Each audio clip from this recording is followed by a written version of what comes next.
अल्लाहुम्मा सल्लि व सल्लिम अला सय्यिदिना मुहम्मदिन व अला आलि सय्यिदिना मुहम्मदिन कमा तुहिब्बु व तर्दा बि अन तुसल्ली अलैहि सल्लल्लाहु तआला अलैहि वसल्लम। सूफ़ी नाम क्यों रखा गया? इबादत और रियाज़त करने वालों को सूफ़ी क्यों कहा जाता है, उसकी वजह क्या है? हज़रत अनस बिन मालिक रज़ियल्लाहु तआला अन्हु से रिवायत है कि रसूलुल्लाह सल्लल्लाहु तआला अलैहि वसल्लम ग़ुलाम की दावत कबूल फरमाते, सवारी के लिए गधे को इस्तेमाल करते और सूफ़ का कपड़ा लिबास ज़ेबतन फरमाते। सूफ़ कहते हैं ऊन के कपड़े को, जो भेड़ के बाल से ऊन बनता है उस ऊन को सूफ़ कहते हैं। इसी लिहाज से बाज़ लोगों ने इस लिबास की ज़ाहिरी निस्बत से सूफ़िया रख दिया, यानी सूफ़ का कपड़ा पहनने वाला, यानी सूफ़ी लफ्ज़ जो निकला है वो सूफ़ कपड़े से, यानी इस गिरोह को सूफ़ी इसलिए कहा जाता कि ये लोग सूफ़ का ही कपड़ा पहनते, ज़्यादा जीनत ज़्यादा हुस्न की तरफ ये उस तरफ नहीं ध्यान रखते। यानी सूफ़ी उसी को लफ्ज़ सूफ़, जो सूफ़ी मशहूर हुआ सूफ़ से, अल्लाह के रसूल सल्लल्लाहु तआला अलैहि वसल्लम ने भी इसको इस्तेमाल फरमाया।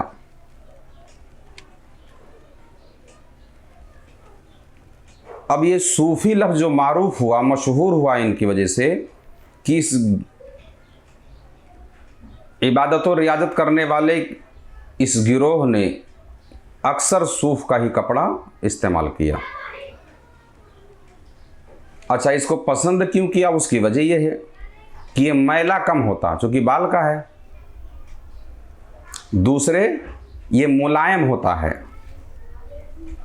और हल्का भी होता है। मैला कम होना, मुलायम होना और लाइट होना, हल्का होना, इसीलिए सूफिया ने या अंबिया ने इसको पसंद किया और इसी वजह से इनको सूफी कहा जाने लगा।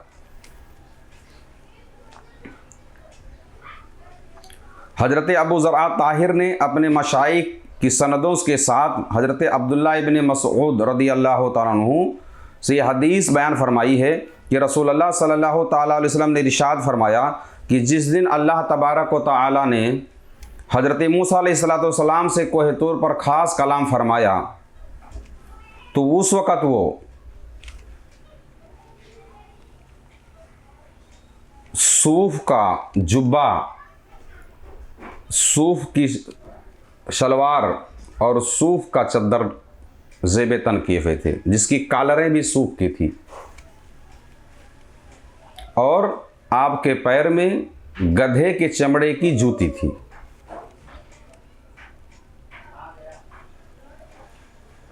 यानी अंबिया अलैहिमुस्सलाम रिज़वान और सूफिया कराम, ये अंबिया का भी पसंदीदा लिबास रहा है। यानी अब आपने सुन लिया कि अल्लाह का रसूल सल्लल्लाहु अलैहि वसल्लम ने सूफ़ इस्तेमाल किया, हज़रत मूसा अलैहिस्सलाम भी ख़ास इबादत और रियाज़त के लिए इसको इस्तेमाल करते।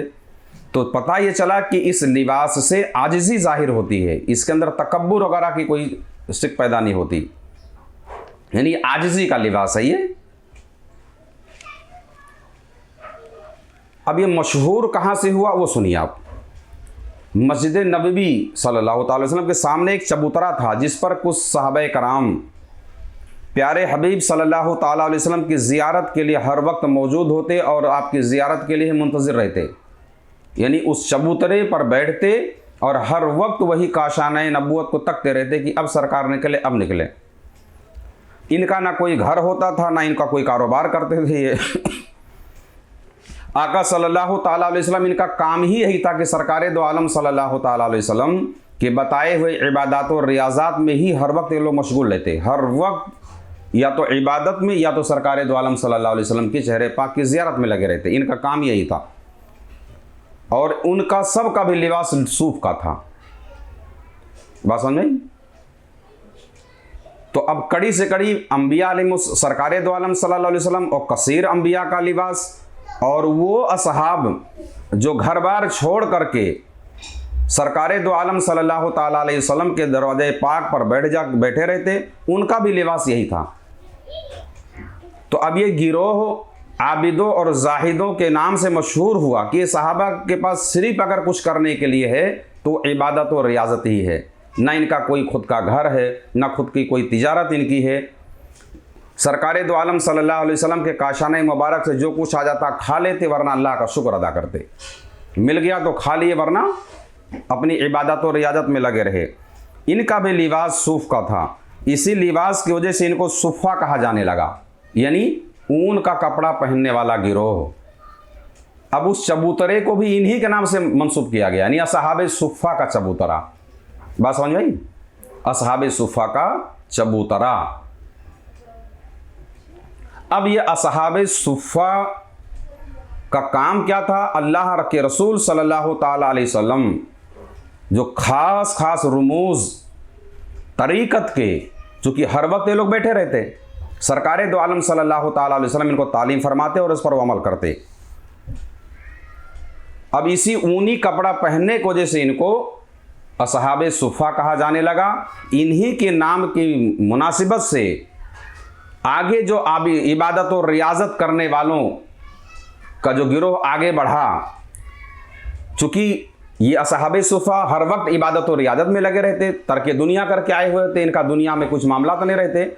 इसीलिए ये मशहूर हुआ कि ये वो लोग हैं जो दुनिया को तर्क करके मौला की तरफ आ गए और घर की शक्ल में सिर्फ एक चबूतरा है और खाने के लिए जो काशाना मुस्तफ़ा सल्लल्लाहु अलैहि वसल्लम से आ जाए उस पर कनात करते हैं।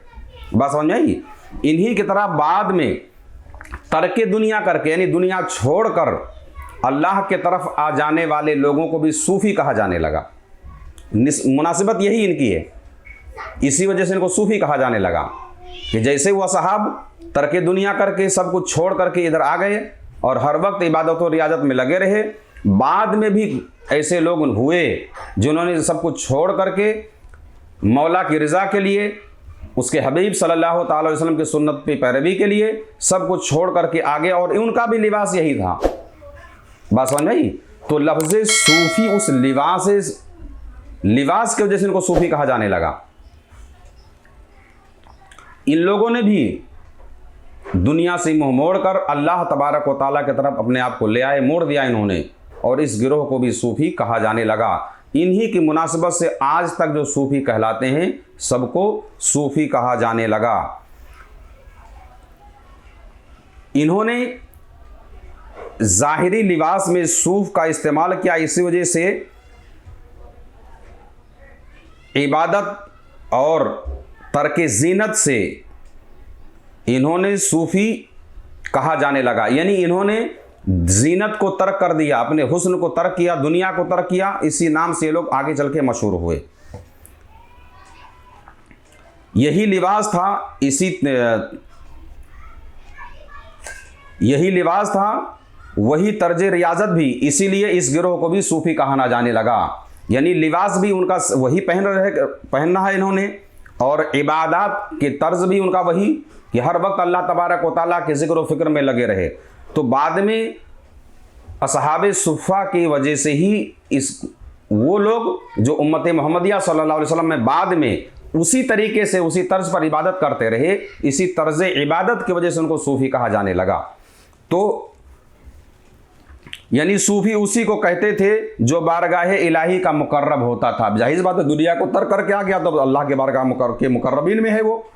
सूफ़ी उसी को कहा जाने लगा जो बारगाह इलाही का मुकर्रब होता था। यानी इन्होंने अपनी इबादत और रियाजत को छुपाते हुए खुद को आबिदो जाहिद कहने के बजाय अपने कपड़ों से खुद को क्या नाम मंसूब करवाया। कमाल की बात इसमें यह है, नुक्ते की बात यह है कि कसरत तो इनकी ज़िंदगी में इबादत और रियाजत की है, मगर ये खुद को आबिदो जाहिद नहीं कहलवाए, बल्कि अपने उस कपड़े की तरफ अपने आप को मंसूब करवाया। यानी अपने उस सूफ़ के कपड़े के अंदर इन्होंने अपनी इबादतों रियाजत को छुपाया। अब हासिल कलाम यह हुआ कि इन्होंने अपनी इबादतों रियाजत को उस सूफ़ के कपड़े में छुपा दिया। यानी खुद को आबिदो जाहिद नहीं कहलवाया कि मैं बहुत बड़ा आबिद हूँ, बहुत बड़ा तर्क दुनिया करके आया हूँ, बल्कि उन्होंने उस कपड़े की तरफ अपने आप को मंसूब कर लिया ताकि लोगों की नज़र इनके इबादत और रियाजत की तरफ ना हो। यानी रिया का इनके करीब भी नहीं फटकने पाती थी। कपड़ों की तरफ खुद को मंसूब किया, ना कि अपनी इबादत और रियादत की तरफ, ताकि रिया न जाहिर हो जाए। मगर हाल आज का उल्टा है, आज का हाल तो मामला बिल्कुल उल्टा ही है। उन्होंने अपने आप को छुपाया उस कपड़े के नीचे, ताकि कोई ये ना समझ सके कि आबिद व जाहिद है। मगर आज लोग उसी सूफी लफ्ज़ की वजह से अपने आप को सबसे बड़ा मुत्तकी, सबसे बड़ा परहेजगार गर्दानते हैं कि भाई हमसे बड़ा कोई सूफी नहीं।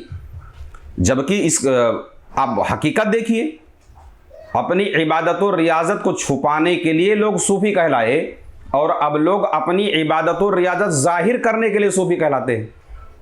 कहीं कहीं तो अगर सूफी साहब ना कहते तो लोग नाराज हो जाते, है ना।